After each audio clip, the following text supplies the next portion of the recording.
In the meantime, tensions between the U.S. and Israel are growing. The White House, State Department, and Pentagon are all pushing back on Prime Minister Benjamin Netanyahu's claim that Washington is withholding weapons. Netanyahu made that claim in a video post earlier this week. Secretary of State Antony Blinken said that the U.S. was working to remove, quote, bottlenecks that are delaying weapons shipments to Israel. This comes as a major rift has emerged between Israeli Prime Minister Benjamin Netanyahu and the country's military over the strategy to defeat Hamas and efforts to release the dozens of hostages still being held captive. CBS News foreign correspondent Chris Livesay is in Tel Aviv with a closer look at the growing divisions as the war approaches its 10th month. Since the start of the war, Prime Minister Benjamin Netanyahu has been unequivocal about his war aims, saying, Kol ish Hamas hu ben mavet. Every Hamas member is a dead man. But now, a rare break out in the open from his own military. Hamas ze ra'ayon. Whoever thinks we can eliminate Hamas is wrong, Israel Defense Forces spokesman Daniel Hagari tells Israeli TV. Netanyahu's war cabinet, a coalition of rivals meant to show unity, recently fell apart over this very question. What happens if Hamas is defeated militarily, but then there's nothing to fill in that vacuum?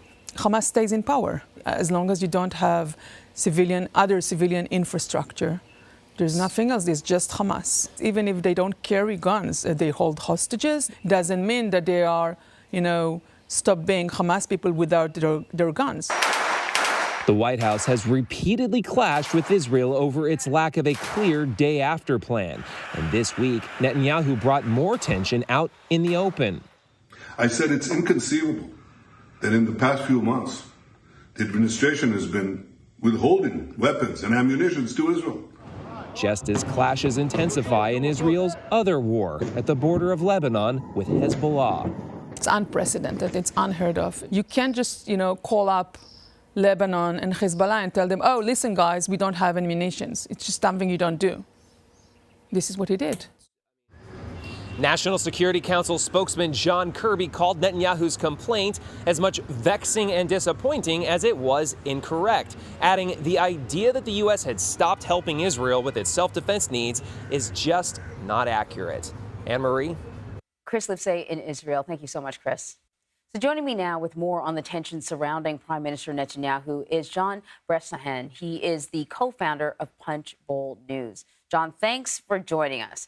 So Benjamin Netanyahu finds himself fighting on multiple fronts for his political life, but also clearly the war in Gaza as well. Can you just sort of map out the challenges that Netanyahu is facing right now within his country and also abroad? Yeah, I think that your reporter did very well. I mean, their war cabinet been against the rival who wants to be prime minister, wants to succeed Netanyahu. He's going to leave the war cabinet. Netanyahu has the huge problems with the U.S. government and the Biden administration right now at this point, because he's in this kind of dispute over whether or not Israel is being supplied the weapons that it says it needs. The White House says repeatedly in public and in private that they're giving Israel everything it wants. The one weapon that they weren't giving them was heavy aerial bombs. And this was President Biden himself said he wasn't going to do this because of the possibility of being used in Rafah, in the southern Gaza city of Rafah.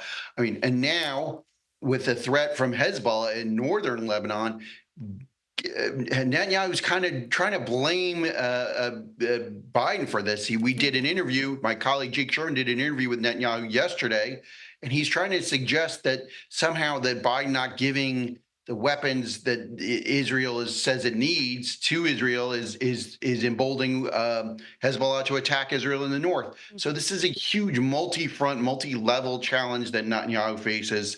And it's an existential crisis for him, and it's an existential crisis for Israel. This is a second, I think, kind of clear, very public disagreement that we've seen between Netanyahu and Biden.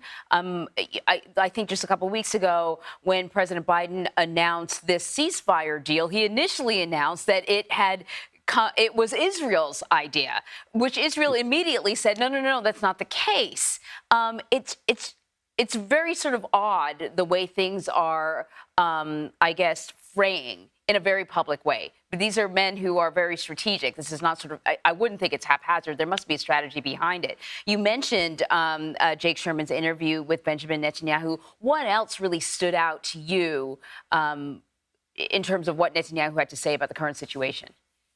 I think that he wouldn't give any timeline on how long the fighting will continue in Gaza. He wouldn't tell us how long he thinks it's going to go on. And the second part, he has this. We asked him about, well, what happens in Gaza after the after the fighting, after the shooting stops? What happens in Gaza? And he's made some comments on this, but he's clearly, he wants to have some government in place with other Arab nations, with some of the other larger Arab powers. I would think he's Saudi Arabia, possibly Egypt. And then he wants to de-radicalize the Palestinian people in Gaza, which is, how far were they going to go in that? So, like, his comments on the governance in Gaza post-conflict, I think, were just really interesting. And this is one of the reasons what he's having such problems back home is, like, he can't tell anybody, or he hasn't told anybody how long he thinks the war will go on. And Biden himself has suggested that, Netanyahu is extending this conflict in order to help himself politically. So this is a really, there's a brutal, raw, bare knuckle politics here.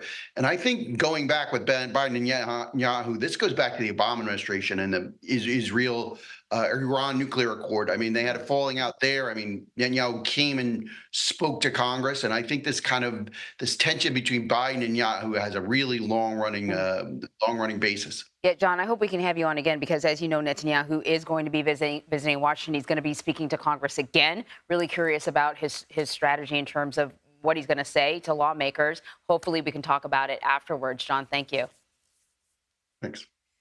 Israel says that its forces are engaging in close-quarter combat with militants in Gaza's southern city of Rafah. This, as the army says 2 of its reservists were killed and 3 others were seriously wounded in a Hamas mortar attack in central Gaza yesterday.